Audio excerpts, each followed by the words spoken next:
მშვიდ ღამეს. ნავთობის ტანკერის ღუზა ჩაეჭედა Blackthorn-ის ჩაძირვის პროცესში მყოფი სანაპირო დაცვის გემის გვერდში. 3 წუთის განმავლობაში 23 კაცი დაიღუპა. 1980 წლის 28 იანვარია 18:04. საათი და აშშ სანაპირო დაცვის გემი Blackthorn-ი ტოვებს ტამპას ყურეში მდებარე Gulf Tampas მშრალ დოკს. Blackthorn-ი Lieutenant Commodore George Siplis ხელმძღვანელობით გაეშვა ნავსადგურიდან. იმავე დღეს ადრე ეკიპაჟმა გემი 2 საათიან საცდელ გასვლაზე გაიყვანა. თავარ გენერატორთან პრობლემები ჰქონდათ.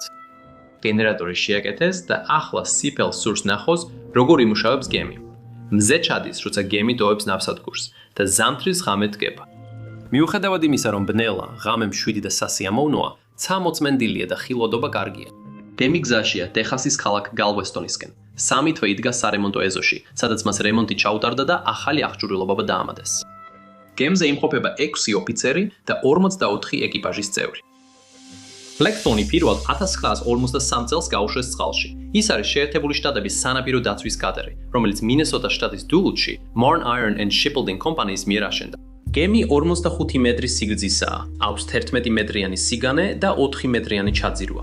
ის აღჭურვილია თანამედროვე რადარითა და საკომუნიკაციო აპარატურით. Blackthorn-ის მსგავსი გემებს ასევე ბუის მოვლის გემებს უწოდებენ და Blackthorn-ი თავდაპირველად ნავიგაციის ბუების, დღის შუქურებისა და რადიო შუქურების მომსახურებისთვის აშენდა. როგორც ბუის მოვლის გემების უმეტესობა, Blackthorn-იც სხვადასხვა დანიშნულებითაც გამოიყენებოდა. მისი 40 წლიანი სამსახურის განმავლობაში გემი იყენებდნენ როგორც ყინულმჭრელად დიდ ტბებში და ასრულებდა სამაშველო ოპერაციებს, მაგალითად თვითმფრინავის ავარიის გადარჩენილების დებნას. National Airlines-ის რეისი 460, რომელიც მექსიკის ყურეში ჩამოვარდა ძლიერი турბულენტობის შემდეგ. იგი ასევე ეხმარებოდა გაჭირვებაში მყოფ გემებს და მონაწილეობდა ESO Greensboro-ს გადარჩენილების ძებნაში, რომელიც მძიმე ნისლში მისისიპის მდინარეზე შეეჯახა ESO Suez. როდესაც გემი Sparkman-ის არხში გადის, Tampas ყურის ჩრდილოეთ ნაწილში ეკიპაჟი ალბათ აღფრთოვანებულია ზღვაში დაბრუნებით. მეთაურად ახალი კაპიტანია George Sipley. ეს მისი პირველი შემთხვევაა ბოლო 5 წლის განმავლობაში, როცა ზღვაში გემს მართავს. Sipley ნაპირზე მუშაობდა სანაპირო დაცვაში და ახლა ბოლოს და ბოლოს ისევ წყალში დაბრუნდა. Sipley-ს დიდი შესვენება ჰქონდა, მაგრამ ის გამოცდილი მეზღვაურია. ნაპირზე მუშაობამდე მისი საზღვაო გამოცდილება მოიცავდა 16 თვეს სანაპირო დაცვის საპატრულო ნავზე უფროს ოფიცრად, 25 თვეს გემის აღმასრულებელ ოფიცრად და 16 თვეს კიდევ 2 სანაპირო დაცვის გემზე. მიუხედავად იმისა, რომ სეპელი 5 წელი ზღვაში არ ყოფილა, გემის მართვამდე მას მხოლოდ გზის წესების განმეორებითი კურსის გავლა სჭირდება. Blackthorn-ის ეკიპაჟის 7 წევრიც ახალია სანაპირო დაცვაში და ეს მათი პირველი დავალებაა ზღვაში. უფრო გამოცდილი ეკიპაჟის წევრებიც ხმელეთზე იყვნენ, სანამ Blackthorn-ს არ არემონტებდნენ. ამ 3 თვის განმავლობაში პირველი მოგზაურობისთვის Blackthorn-ის ეკიპაჟი შეცვლილი ცვრით იმუშავებს. დამატებითი პერსონალი ხიდზე და ძრავის ოთახში მორიგეობს. გადაუდებელი შემთხვევის შემთხვევაში 4 ადამიანი წინ არის განლაგებული. მზად არიან ღუზები ჩაუშვან, ხოლო უკანა საჭეც დაკომპლექტებულია. უკანა საჭე არის დამხმარე მართვის მექანიზმი გემის ქვედა სართულზე. 3 ოფიცერი ნავიგაციის გუნდიდან ხიდზე ადგენს გემის მდებარეობას, აკონტროლებს რადარს და იღებს ვიზუალურ მიმართულებებს.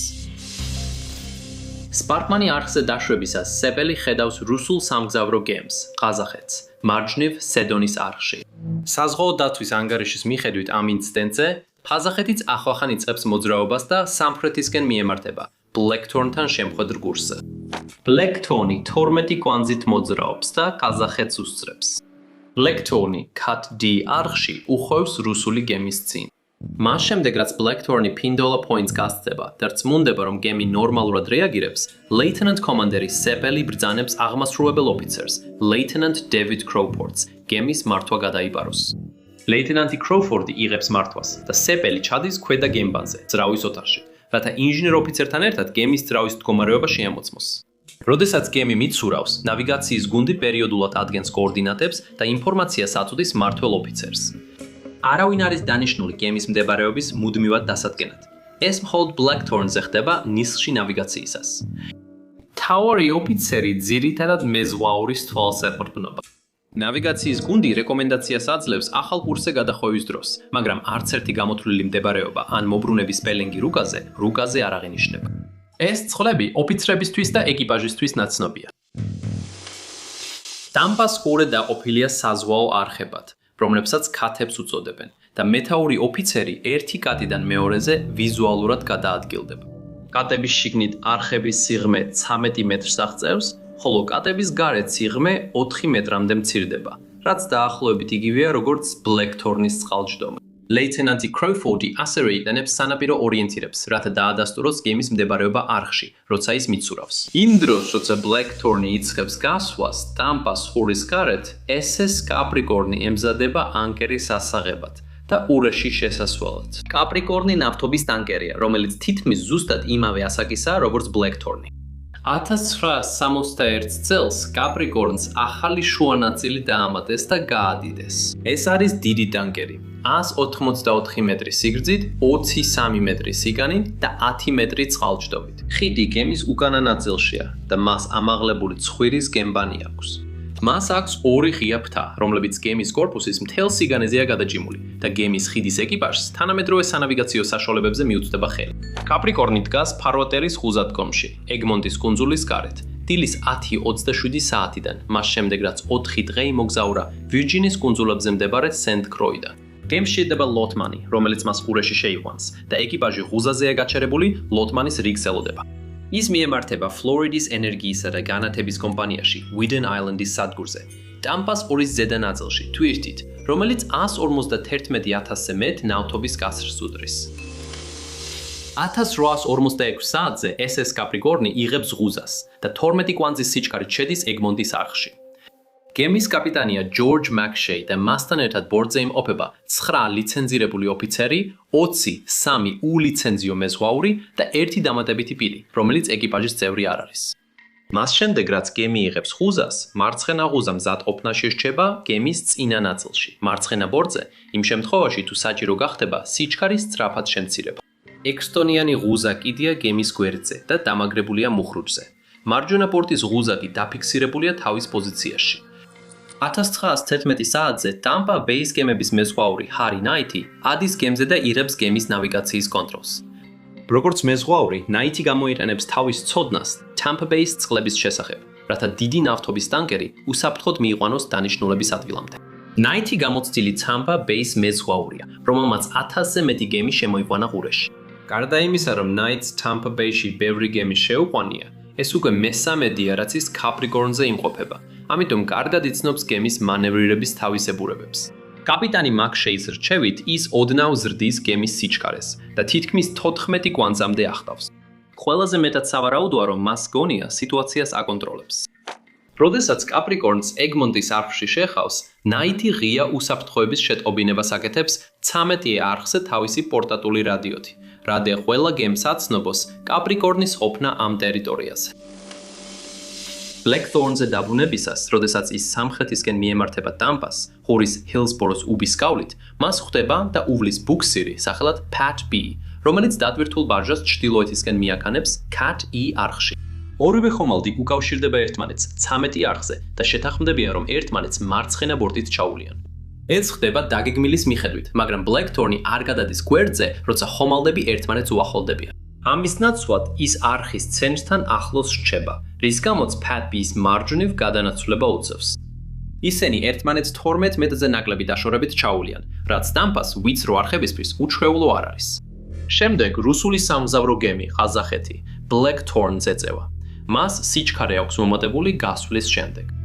როდესაც გემი ეწევა, ყაზახეთის პილოტი გარი მედოქსი ცდილობს ბლეკთორნს დაუკავშირდეს, რათა გასწრების შეთანხმება გააფორმოს. ის რადიოთი უკავშირდება, მაგრამ პასუხი არის და იძულებულია ყაზახეთის სიჩქარე შეამციროს, რომ ძალიან არ მიუახლოვდეს. ბოლოს მედოქსი ახერხებს ბლეკთორნთან დაკავშირებას 13 არხზე და სთხოვს გემს გზა დაუთმოს. მის თხოვნას აკმაყოფილებენ და განათებული ყაზახეთი D და C მონაკვეთებში გადის. ბლეკთორნი C მონაკვეთში არხში ბრუნდება მას შემდეგ, რაც ყაზახეთი გაივლის და ლეიტენანტი კროუფორდი ეკითხება ლეიტენანტ კომანდერ სეპელს, რომელიც ისევ ხიდზეა, შეუძლია თუ არა გემის მართვა მისგან გადაიბაროს. სეპელი, რომელიც გემის მეთაურია, გემის მართვას თავად არიფებს, არამედ ავალებს ენსინ ჯონ რაიანს, რომელიც გემის მორიგი ოფიცერია, რომ მან გადაიბაროს გემის მართვა. ენსინ რაიანი სანაპირო დაცვის ახალი რეკრუტებიდან ერთ-ერთია. ის წინა წელს 1969 წლის სექტემბერში გახდა სერტიფიცირებული მორიგე ოფიცერი ზღვაში ყოფნისას. ეს მისი პირველი დავალებაა ზღვაზე. 1945 წლის შემდეგ მალევე Blackthorn-ი ბრუნავს Cut A არხში, სადაც მმართველია Ensign Ryan. 20:00 საათზე კაპრიკორნი გადის ეგმონტის კუნძულს, ეგმონტის შუქურით მარჯვენა ბორცზე. შემდეგ კი მიემართება მალეთქის არხისკენ. პილოტი ნაითი ხედავს ყაზახეთს, რომელიც მათ წინ გამოდის. ის 7 ან 8 მილის დაშორებითაა Sunshine Skyway ხიდის აღმოსავლეთით, Cat B არხის მახლობლად. ამავე დროს ის ასევე იღებს რადიოზარს Ocean Star-დან, ბუქსირიდან, რომელიც დატვირთულ ბარჟას უბიძგებს კაპრიკორნისკენ მალეთქი არხში. კაპრიკორნი შედის მალეთქი არხში და ნაითი გემის პოზიციას არხის ცენტრში აბენებს. კაპრიკორნის ხიდზე პილოტ ნაითთან და კაპიტან მაკშეისთან ერთად იმყოფებიან მესამე მეზღვაური და საჯის მმართველი, რომლებიც იწყებენ თავიანთ მორიგეობას 20:00-დან 24:00 საათამდე. კაპიტანი მაკშეი და მესამე მეზღვაური პერიოდულად ამოწმებენ რადარს. ისევე როგორც Blackthorn-ზე, კაპრიკორნზეც არავინ აღნიშნავს კაპრიკორნის მდებარეობას სანავიგაციო რუკაზე. ნავიგაცია ძირითადად მეზღვაურის თვალით ხდება. პილოტი იცნობს წყლებს და სანიშნეებს. 20:00 საათზე რიგითი მეზღვაური ობოილი ცვლის გუშაკს გემის ცხვირზე. ის მარტო მუშაობს, ბინოკლით აღჭურვი. მისი ინსტრუქცია მხოლოდ ცუდად განათებული ან უჩვეულო ხომალდების შესახებ აცნობოს. მიზანია, რომ ხიდი რუტინიული ზარებით არ გადაიდვირთოს. წინა გუშაგის შეცვლისას მას აცნობებენ, რომ მარცხენა ღუზა მზადაა ჩასაშვებად. კაპრიკორნი ხვდება ბუქსირს, Ocean Stars, მალეთქის არხში. ისინი ერთმანეთს გვერდს უვლიან და მალევე ნაითი ამჩნევს ყაზახსტანს, რომელიც გამოდის. ყაზახსტანი უკვე გავიდა Sunshine Skyway Bridge-ის ქვეშ და 14 კვანძზე მეტით მოძრაობს. ნაითი ხედავს, როგორ უხვევს ყაზახსტანი მალეთქის არხში Cut A-დან. როდესაც გემები უახლოვდებიან ერთმანეთს, რადიოკომუნიკაცია მყარდება ორ პილოტს შორის. ისინი თანხმდებიან, რომ ერთმანეთს მარცხენა ბორტით ჩაუვლიან. ორი პილოტი გადადის რადიო არხ 67-ზე, რათა გააგრძელონ საუბარი, როცა ერთმანეთს უახლოვდებიან. ორი ხომალდი დაახლოებით 15 მეტრის მანძილზე ჩაუვლის ერთმანეთს და მადოქსი, რომელიც ყაზახსტანზეა, ბოდიშს უხდის ნაითს, იმისთვის, რომ ზედმეტად მიუახლოვდა. მას შემდეგ, რაც ისინი ჩაუვლიან ერთმანეთს, ნაითი, რომელიც ისევ მადოქსს ესაუბრება 67 არხზე, ტოვებს მარცხენა ბორტის ხიდის ფრთას და მიდის მარჯვენა ბორტის ხიდის ფრთაზე, რათა მოძებნოს მალეთქის სანიშნე ცეცხლი. სანიშნე ცეცხლი არის ორი ერთმანეთისგან დაშორებული ცეცხლის ნაკრები. როდესაც არხში მიცურავს, პილოტი ნაითი ცდილობს, რომ ეს ორი სანიშნე ცეცხლი ერთმანეთს დაემთხვეს, რაც ადასტურებს, რომ გემი არხის ცენტრში. თუ ცეცხლები ერთმანეთს არ ემთხვევა, მაშინ გემი არხის ხაზთან არ არის გასწორებული. კაპიტანი მაკშეი მიხვდება ნაითს პილოტის კაბინამდე და ჩერდება რადართან.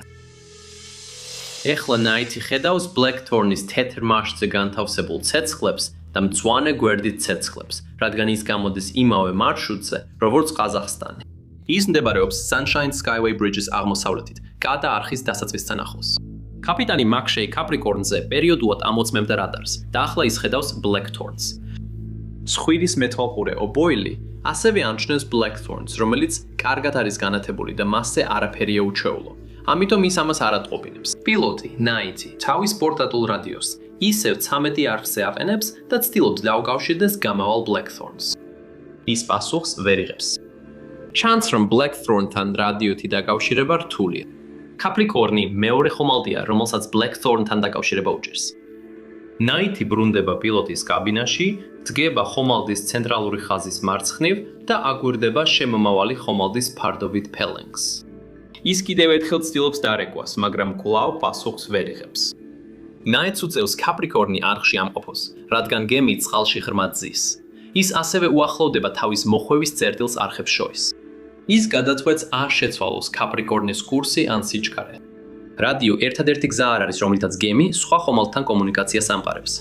კაპიტანს ან ამ შემთხვევაში კაპრიკორნის პილოტს შეუძლია საყვირი ჩართოს. ერთი მოკლე სიგნალი მიუთითებს, რომ ისინი მარცხენა ბორტებით გაცდენას თავაზობენ, რაც არხში გავლის სტანდარტული წესია.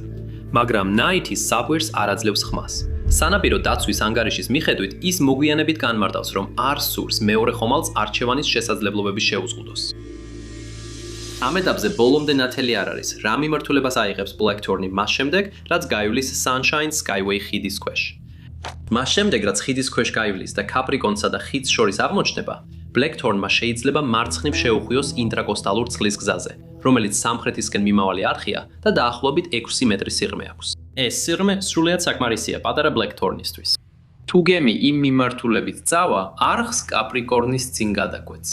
თუ არა, მარჯვენა მხარეს გადაუხვევს Cut A-დან Mullet Key Channel-ში და Capricorn-ს ჩვეულებრივი მარცხენა ბორტებით გაცდენით ჩაუვლის. ამ დროისთვის, როგორც ჩანს, Blackthorn-ი უკვე გასცდა სანათურ ბუი 100-ს. სანაპირო დაცვის ანგარიშის მიხედვით, პილოტი Knight-ი ასკვნის, რომ Blackthorn-ი Capricorn-ის გადაკვეთს, ორნის წინ გადაკვეთს და შევა ინტრაკოსტალურ წყლის გზაში. ერთი მონათხრობის მიხედვით, როდესაც Knight-ი ადრე აგვირდებოდა მომავალი ხომალდის Spellings, ის მარჯვენა ცხვირზე ახლოს იყო. ეს მიუთითებს, რომ ის ინტრაკოსტალური წყლის გზისკენ მიემართება, რაც ნიშნავს, რომ გემები მარჯვენა ბორტებით ჩაუვლიან ერთმანეთს იმ დროს, როცა Blackthorn-ი არხიდან გამოდის. კაპიტანი McShade's აკვირდებოდა სიტუაციის განვითარებას. ის შეშფოთებულია რადიო კონტაქტის არარსებობით და ასევე ცდილობს სიტუაციის შეფასებას. ის ტოვებს რადარს, მიდის Knight-თან და ეკითხება, რას ცდილობს ეს კაცი დაამტკიცოს. პილოტი Knight-ი არ პასუხობს კომენტარებს და არც იმაზე მიანიშნებს, რომ ფიქრობს, შესაძლოა მომავალი გემი დატოვებს და შიდა სანაპირო წყლის გზაზე გადავა. Capricorn-ის ცხვირი უსწორდება სანათურ ბუი 200-ს. Capricorn-მა მალე უნდა დაიწყოს მოხვევა Cat A არხში. თორემ არსებობს რისკი, რომ სამხრეთ-აღმოსავლეთ ნაპირზე დაჯდეს. პილოტი Knight-ი თვლის, რომ ახლა აღარ არის შანსი, რომ გემები მარცხენა ბორტებით ჩაუვლონ ერთმანეთს. ამიტომ საჯეს მარცხნივ 10 გრადუსით ატრიალებს და ორ მოკლე სიგნალს აძლევს სასტვენით. ეს არის სტანდარტული საზღვაო სიგნალი, რომელიც მიუთითებს, რომ ის აპირებს Blackthorn-ს მარჯვენა ბორტებით ჩაუვაროს. კაპიტანი McShade, როგორც ჩანს, იგივე დასკვნამდე მივიდა, როგორც Knight. თუმცა ბოლომდე ნათელი არ არის, რა შეფასება აქვს მას Blackthorn-ის მოძრაობებთან დაკავშირებით. და ის არ ეწინააღმდეგება პილოტის ქმედებებს. ობოილი, რომელიც Capricorn-ის ცხვირზეა, გადაწყვეტს Blackthorn-ის შესახებ ხიდზე აცნობს, მაგრამ შემდეგ ისმის ორი სასტვენის ხმა, რომელიც პირდაპირ მის უკან საჰაერო სასტვენიდან მოდის. ის იცის, რომ ხიდზე მყოფმა კაცებმა შემავალი ხომალდი დაინახეს, ამიტომ აღარ რეკავს. Blackthorn-ი არ პასუხობს არც საყვირით და არც რადიოთი. როდესაც Blackthorn-ი უახლოვდება Sunshine Skyway-ის ხიდს, ლეიტენანტი Crowport-ი ქვემოდან ბრუნდება ხიდზე. ის მარცხენა ხიდის ფრთაზეა, Lieutenant Commander Seppel-თან და Ensign Ryan-თან ერთად. Ryan-ი ატარებს Blackthorn-ს Sunshine Skyway-ის ხიდის ქვეშ, მწვანე სანავიგაციო ნათურის მარჯვნივ, რომელიც ხიდის ქვედა მხარესაა განთავსებული, Cut A არხის ცენტრალური ხაზის აღსანიშნავად. Lieutenant Commander Seppel-ი შემდეგ შედის საჯის კაბინაში. უყურებს რადარს და ხედავს დიდ რადარულ კონტაქტს, Mullet Key-ს არხის ბუი 15-ის აღმოსავლეთით.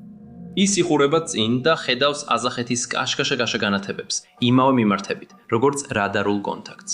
სანაპირო დაცვის ანგარიშიდან ჩანდა, რომ მას ჰგონია რადარული კონტაქტი ყაზახეთია. სავარაუდოდ ფიქრობს, რომ არაფერია სანერვიულო, ის წყვეტს რადარის ხურებას და გადადის რუკის მაგიდასთან, რათა ნახოს რუკა და გაიხსენოს მარშრუტის ხაზი ეგმონტის კუნძულთან. მალე მას შემდეგ, რაც Blackthorn-ი გადის Sunshine Skyway-ის ხიდს, ლეიტენანტი Crowport-ი ამჩნევს Capricorn-ს. ის ეკითხება Ensign Ryan-ს, ესაუბრა თუ არა რადიოთი ხომალდს, რომელიც იმავე რაიონშია, სადაც ყაზახეთია, სულ წინ Mullet Key-ს არხში. Ryan-ი პასუხობს, რომ არ უსაუბრია და სთხოვს ლეიტენანტ Crowport-ს დაუკავშირდეს შემომავალ ხომალდს მე-13 არხზე, რათა მან შეძლოს მისი მოძრაობების თვალყურის დევნება. Lieutenant Crowport-ი რადიოთი უკავშირდება შემომავალ ხომალდს და სანაპირო დაცვის ანგარიშის მიხედვით, ის იღებს გაუგებარ პასუხს, რომელსაც შემდეგ მკაფიოდ მოხვება სიტყვები. სადგომიდან გამოვდივართ, წინ არ გადავიდგებით. Lieutenant Crowport-ი მოგვიანებით დაადასტურებს, რომ Lieutenant Commander Seppel-ი, რომელიც რუკების მაგიდასთან იმყოფებოდა, უბრძანა მას. ეპასუხა Roger, რათა დაედასტურებებინა მიღებული შეტყობინება. Lieutenant Commander Seppel-ი უარყოფს ამ ბრძანების გაცემას და არც ერთი სხვა მოწმე ამ საუბარს არ იხსენებს. მაგრამ Lieutenant Commander Seppel-ი აშკარად ისმენს Crowport-ის გამავალ ზარს რადიოში და სწორედ ასე იგებს, რომ ყაზახეთის გარდა კიდევ ერთი ხომალდი იმყოფება იქ. სანაპირო დაცვის ანგარიშიდან ჩანს, რომ Crawford-მა Ocean Stars-ა და ყაზახეთს შორის მიმდინარე საუბარი შეცდომით მიიღო, როგორც პასუხი მის ზარზე Capricorn-ზე. ფაქტობრივად Ocean Star-ი აცნობებს Pilot Meadows ყაზახეთზე, რომ არხს გადაკვეთს, რათა შევიდეს Egmont-ქის აღმოსავლეთით განლაგებულ ნავსაყუდელში და რომ გზიდან ჩამოშორდება საკმარის სივრცეს დაუტოვებს ზღვაში. Ensign Ryan-ი Blackthorn-ზე მომავალი ხომალდის პელენგს იღებს. ის ამოწმებს რადარს. შემდეგ ის მომავალი ხომალდის პელენგს მეორედ იღებს. ის ადგენს, რომ ხომალდი მათ წინ მარჯვიდან მარცხნივ გადის. შემდეგ ის ტრიალდება და მათ უკან მდებარე კატას შუქურის პელენგს იღებს. ეს იგივე პელენგია, რაც მან წინაჯერზე აიღო. ეს ადასტურებს, რომ Blackthorn-ი მოძრაობს პირდაპირ ხაზზე, ხოლო Capricorn-ი მათ წინ მარჯვიდან მარცხნივ გადაადგილდება. Ensign Ryan's Lieutenant Crawford-სგან არაფერი სმენია და ფიქრობს, რომ მან წარმატებით მოაწყო გემების ერთმანეთის მარცხენა მხარეს გავლა. Ryan-ი გადაწყვეტს Blackthorn-ი მარჯვენა მხარეს მიუბრუნოს და Muller-ქის არხში შევიდეს. ის ადრე იწყებს მოხვევას, რათა შემომავალი გემისთვის მეტი სივრცე დატოვოს. ის უბრძანებს მესაჯეს, მარჯვენა მხარეს 263 გრადუსზე მოუხვიოს, რაც Muller-ქის არხის კომპასის კურსია. Ryan-ი არ გამოსცემს საზღვაო სტანდარტულ ერთ მოკლე სასტვენის ხმას, რათა მიუთითოს, რომ აპირებს გემები მარცხენა მხარეებით ჩაუვარონ ერთმანეთს. სანაპირო დაცვის ანგარიშიდან ჩანს, რომ Blackthorn-ზე არსებობს ზოგადი დაუწერელი წესი, რომ თუ გემების ჩავლაზე რადიოთი შეთანხმდნენ, სასტვენის სიგნალს აღარ გამოსცემენ. ლოგიკა ისაა, რომ სასტვენის ხმებმა შეიძლება სხვა გემები ამ რაიონში დააბნიოს. Blackthorn-ი მოტრიალებას იწვევს მხოლოდ 5-დან 10 წამით მას შემდეგ, რაც Capricorn-ი იწლებს თავის მოტრიალებას. შემდეგ პილოტი Night-ი Capricorn-ზე აძლევს ბრძანებას, რომ საჯე 20 გრადუსით მარცხნივ გადახარო. Capricorn-მა უკვე დაიწყო მოტრიალება, ასე რომ ეს 20 გრადუსიანი მოტრიალება ალბათ იმისთვისაა, რომ ორ გემს შორის მანძილი გაიზარდოს. ჩვენ არ ვიცით თუ Night-მა იცის, რომ გემები შეჯახების კურსზე არიან, მაგრამ Capricorn-ზე კაპიტანი მაგ შეიხედავს, რომ შემომავალი გემის ორი თეთრი ფარი სწრაფად ერთ ხაზში დგება. გემებს, რომლებიც გარკვეული სიგრძის არიან, აქვთ ორი თეთრი ფარი. ერთი ქვედა წინა ნაწილში და მეორე უფრო მაღლა, უკანა მხარეს. თუ ფარები თანხვედრაშია და ერთს მეორის ზემოთ ხედავ, ეს ნიშნავს, რომ გემი პირდაპირ შენსკენ მოდის, რადგან ისინი სწორ ხაზს ქმნიან. ეხლა Night-ი გემს მკვეთრად მარცხნივ ატრიალებს, ალბათ შეჯახების თავიდან ასაცილებლად. შემდეგ ის გასცემს საფრთხის სიგნალს, როცა ხვდება, რომ ორი გემი შეეჯახება. Capricorn-ის მთავარი ინჟინერი ხსნის Deckhouse-ის წინა მარჯვენა გარს, რომ გარეთ გავიდეს და ჰაერი ჩაისუნთქოს. როგორც კი გარეთ გადის, ის ისმენს Capricorn-ის საფრთხის სიგნალს და ხედავს, რომ Blackthorn-ი მის გემს მარცხენა წინა ნაწილში შეეჯახება. ის გარბის ძრავის ოთახში და პირველ ასისტენტ ინჟინერს ეუბნება, რომ დაუყოვნებლივ შეასრულოს ძრავის ტელეგრაფის ყველა ბრძანება. ეს ნიშნავს, რომ ძრავის ოთახი მზად უნდა იყოს ბრძანებების მისაღებად და მათზე დაუყოვნებლივ რეაგირებისთვის. როდესაც Blackthorn-ი იწყებს მოხვევას, Lieutenant Commander-ი Seppel-ი გადადის მარცხენა ხიდის ფრთაზე და პირველად ხედავს მომავალი Capricorn-ს და ყვირის.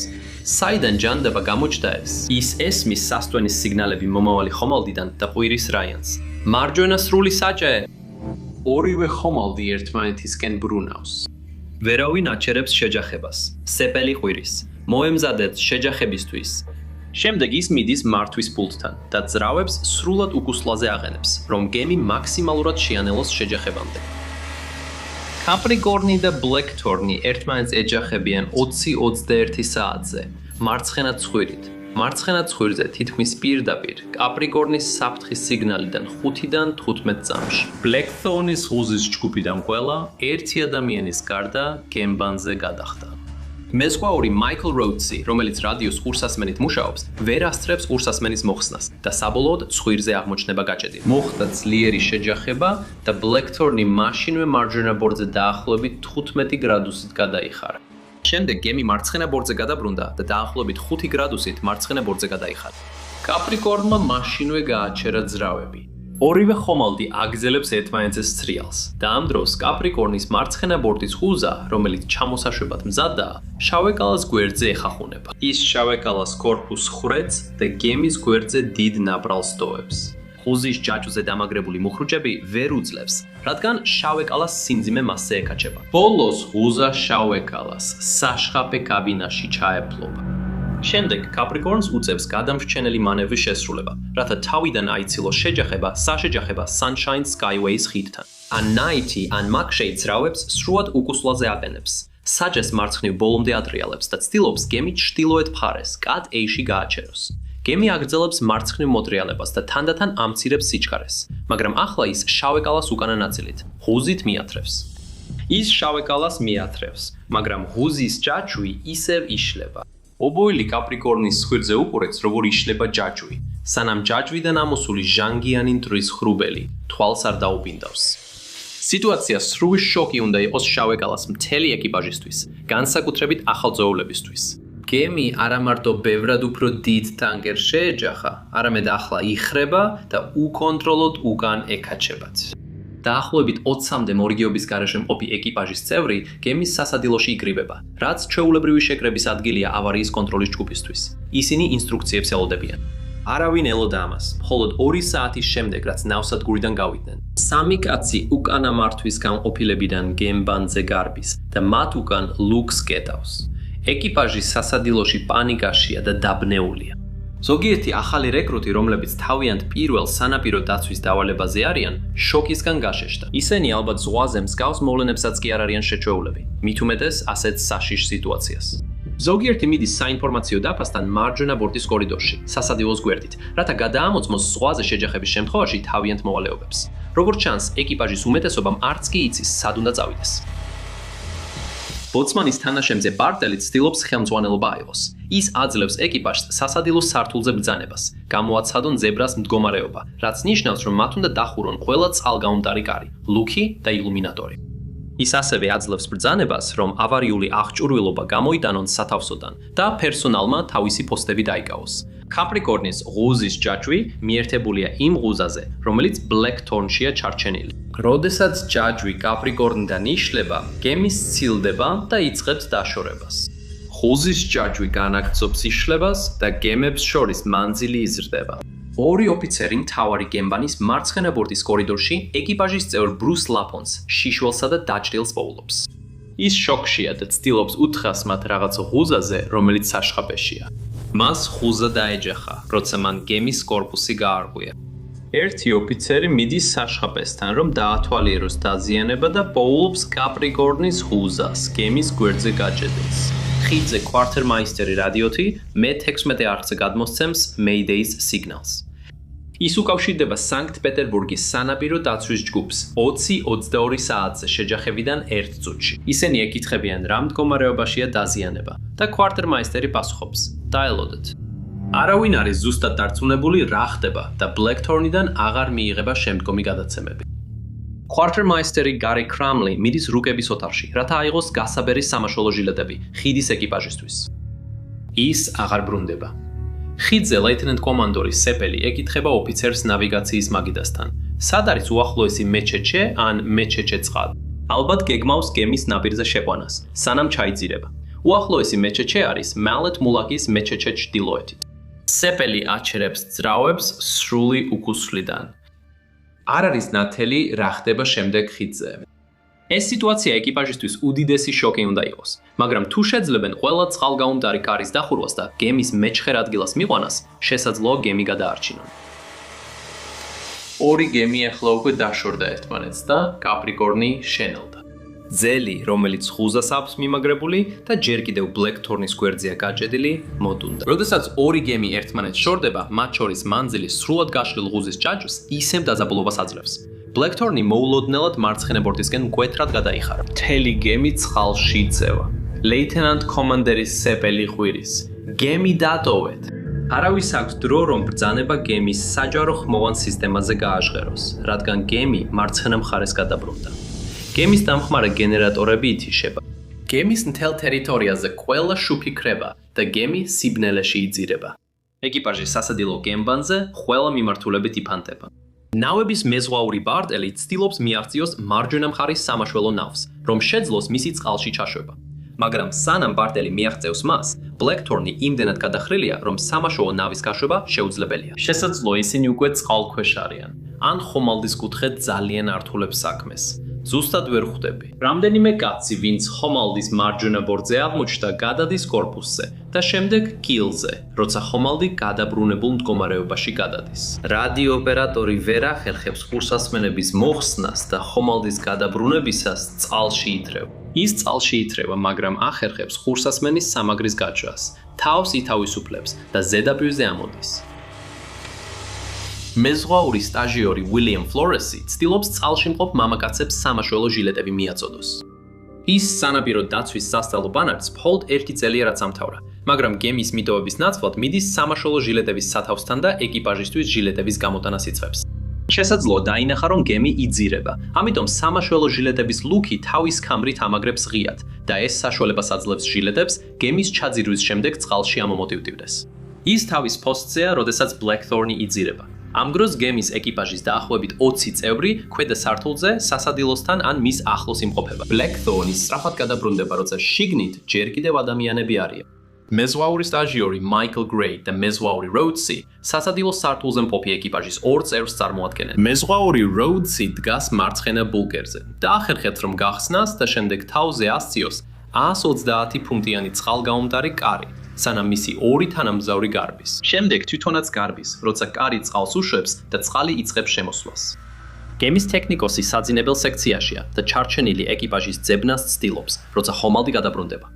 ის ცდილობს ავიდეს მარჯვენა ბორტის კიბეზე, როცა წყალი დერეფანში მიედინება და საძინებელ სექციას დბორავს.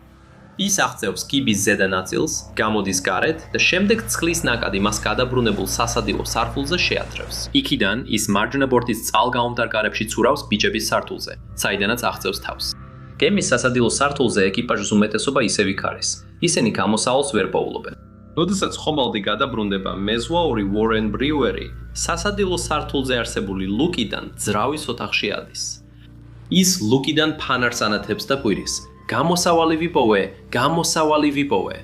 სხვა ეკიპაჟის წევრები, რომლებიც ჯერ კიდევ სიბნელეში და სწრაფად წყლით ავსებულ სასადილო სართულზე არიან გაჯედილები, მისკენ და ლუკისკენ გარბიან. ისინი იწყებენ ლუკიდან ძრომას და ძრავის ოთახში გადადიან. მეზღვაური შეგირდი Gray, რომელიც ასევე სასადილო სართულზეა, ფიქრობს, რომ ძრავის ოთახი გამოსავალი არ არის. ის არწმუნებს 2 ეკიპაჟის წევრს, რომ არ გაახვნენ Brewers და დანარჩენებს. ამის ნაცვლად ის მათ წყალქვეშ მიყავს მარჯვენა კარისკენ და ბიჭების გემბანზე გამოყავს. როდესაც ისინი სასადილო გემბანიდან გარბიან, 3 კაცი ერთმანეთს შორდება. Gray მარტო ამოდის ზედაპირზე გადაბრუნებული ბუის გემბანის ქვეშ. ის თავს აღწევს და მართალი იყო, რომ კაცებს ძრავის ოთახში არ გაჰყვა. ძრავის ოთახიდან გასასვლელი არ არის. ის უყვება Lieutenant Commander Seppels, რომელიც ხომალდის გვერდზეა ჩამოკიდებული. რაც მოხდა? ანგარიშებიდან ზუსტად არ ჩანს, რას ეუბნება თავის კაპიტანს, მაგრამ ალბათ ეუბნება, რომ გემბანის ქვეშ ადამიანები არიან გაჭედი. გააცნობიერა რა, რომ ხომალდი სწრაფად ივსება წყლით და ჩაძირვის საშიშროებაა. Lieutenant Commander Seppeli Grace უბრძანებს, აღარ დაბრუნდეს სასადილო გემბანზე. მას ეუბნება, რომ გადაეშვა სპორტის ქვეშ და გაცუროს ხომალდიდან მოშორებით, რათა თავი დააღწიოს იმ წოვას, რასაც გემი ჩაძირვისისას გამოიწვევს. 2 კაცი, რომლებიც Grace გახვნენ, ქვემოდან ვერ გამოაღწიეს. მღვინთავები ერთ კაცის ცხედარს მოგვიანებით პოულობენ ბუის გემბანზე, სადაც ის ჩაჭედილია ბულქედსა და სხვა აღჭურვილობას შორის. არ არის ნათელი, რა მოუვიდა მეორე კაცს. წყალში Blackthorn-ის ეკიპაჟის რამდენიმე წევრი გემის კვარტერდეკის ნაგებობის გარშემო შეიკრიბა, რომელიც გემის გვერდით მოდივტივე აღმოჩნდა. უფროსი ვორანტ ოფიცერი მილერი ცდილობს მათი ორგანიზებას. ის უბრძანებს სხვა კაცებს, რომლებიც გადაბრუნებულ ხომალდზე სხედან, წყალში ჩავიდნენ და სამაშველო ჟილეტები ჩაიცვან. ის ალბათ ელოდება, რომ Blackthorn-ი ჩაიძირება. მას სურს კაცები საფრთხისგან მოშორებით იყვნენ, თუ გემი გადაბრუნდება ან გადაიხიხება. ის ყველას უბრძანებს, რომ შეიკრიბონ კვარტერდეკის ნაგებობის გარშემო, სანამ გადარჩენას ელოდებიან. ტექნიკოსი ნიზელი და უმცროსი ოფიცერი კლათერი თავარ ვორანტ ოფიცერ ჯეკ რობერტს კვარტერდეკის ნაგებობაში მოიყვანენ. ის უგონოდაა, მაგრამ ცოცხალია. როდესაც წყალში მყოფი მამაკაცები იკრიბებიან და ცდილობენ სიტუაციის გააზრებას, Blackthorn-ი მთლიანად გადაბრუნდება და შეჯახებიდან რამდენიმე წუთში ჩაიძირება. 23 მამაკაცი ჯერ კიდევ გემზეა, მათ შორის 5, ვისთვისაც ეს ზღვაში პირველი დღეა. ამასობაში კაპრიკორნის ცხვირი ჩრდილოეთ მხარეს კატ-A არხზეა გაჩერებული, მულერქი არხისა და კატ-A არხის შეერთებიდან 730 მეტრის მანძილზე. მას მხოლოდ მცირე დაზიანება აქვს მიღებული. კაპრიკორნის ზღუზა Blackthorn-ის გვერდიდან სცილდება და არხის ფსკერზე ჩერდება. კლევეტების ნავი Bayou, რომელიც Blackthorn-ის უკანი Cats-A არხში, რამდენიმე წუთში ადგილზე ჩნდება და წყლიდან გადარჩენილების ამოყვანას იწვევს. Bayou სწრაფად იღებს 23 გადარჩენილს. დრო რაც Blackthorn-მა სანაპირო დაცვისთვის დარეკვიდან ჩაძირვამდე გაიარა, მხოლოდ რამდენიმე წუთია და ჯგუფი სენტ-პეტერბურგით დაახლოებით იმავე დროს აგზავნის სამაშველო ნავს ადგილზე, როცა გემი იწირება. ასევე იგზავნება სანაპირო დაცვის კიდევ 5 პატარა ნავი. სანაპირო დაცვის სამაშველო ხომალდი ადგილზე 20:42-ზე ჩადის და 4 გადარჩენილს გადაარჩენს. მსხლიდან ამოიყვანეს ოფიცერ რობერტსის კურსი-ცოცხლო სხეული, რომელსაც ნიზელი, კლატერი, ბარტელი და მილერი უჭერდნენ მხარს. ის ხომალდზე აღგავთ და ბარტელი ცდილობს მისი გაცოცხლებას. მაგრამ რობერტსი გარდაცვლილია. შემდეგ ყველა გადარჩენილს ბაიუსა და სანაპირო დაცვის სამაშველო ხომალდი მალეთქისზე გადაიყვანს. მათ სანაპირო სამაშველო და გადაუდებელი დახმარების პერსონალს გადასცემენ. კაპრიკორნის სამაშველო ნავი 2 საათის განმავლობაში ეძებს ტერიტორიას, სანაპირო დაცვის 2 ვერტფრენთან ერთად. ეკერდის კოლეჯის სამოქალაქო მღვინთავები სამძებრო და სამაშველო დანაყოფებიდან შემთხვევიდან დაახლოებით 2 საათის შემდეგ ადგილზე ჩადიან. ისინი ბლეკთორნთან ჩადიან, რათა გადარჩენილები მოძებნონ. შესაძლოა დინებებმა ხელი შეუშალათ. ისინი ჩაძირულ ხომალდში ვერ შევიდნენ. გადარჩენილები ვერ იპოვეს. მომდევნო დღეს დილის 0:05:00 საათზე ადგილზე ტამპას სანაპირო მღვინთავებისა და საზღვაო სამშენებლო კომპანიის მძიმე ეკიპირებით მღვინთავები ჩადიან. ისინი ისმენენ, როგორ ეჯახება ნამსხვრევები შემთხვევითად გემის შიგნით ქორპუსს, როცა ხომალდი ირწევა ზედა ტალღების გავლით, რაც მიუთითებს, რომ იგი წყლითაა სავსე. გემზე ან მის მიმდებარედ 3 ცხედარი აღმოაჩინეს. ჰაერის ჯიბეები ან გადარჩენილები არ აღმოჩენიათ.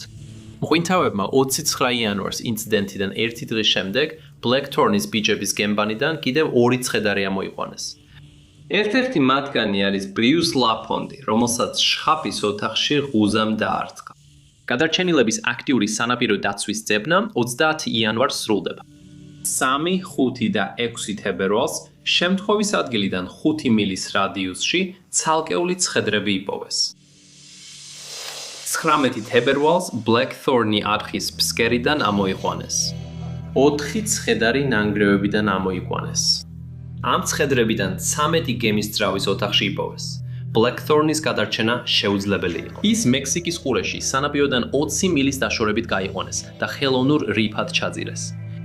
23 კაცმა სიცოცხლე დაკარგა. ფლორესი, რომელმაც სამაშველო ჟილეტების ლუკი ქამრით ღიად დაამაგრა, გემთან ერთად ჩაიძირა და დაიხრჩა. 20 წლის შემდეგ შეჯახებიდან ფლორესი სიკვდილის შემდეგ დაჯილდოვდა სანაპირო დაცვის მედლით, რომელიც სამსახურის უმაღლესი ჯილდოა გმირობისთვის მშვიდობიან დროს.